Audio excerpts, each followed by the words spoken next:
How to fix MoonPay crypto sale pending. MoonPay sell transaction fix. A pending MoonPay crypto sale usually happens because the blockchain transfer is waiting for network confirmations, or the crypto hasn't been sent from your wallet yet, or the network gas fee was insufficient.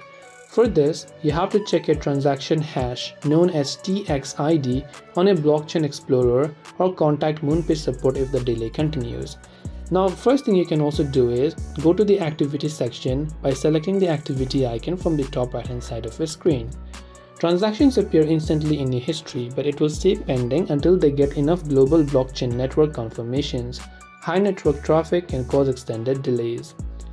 Verify the crypto transfer as well, because MoonPay does not automatically pull funds from external wallets for manual sell orders, so ensure that you actually sent the correct crypto asset, exact amount, and correct network destination, address, tag provided in your order tracker. You can also check the gas and network fees and review the payout details. This way you can fix if your MoonPay crypto sale is pending. Hope this video helped you. Thanks for watching and see you in the next video.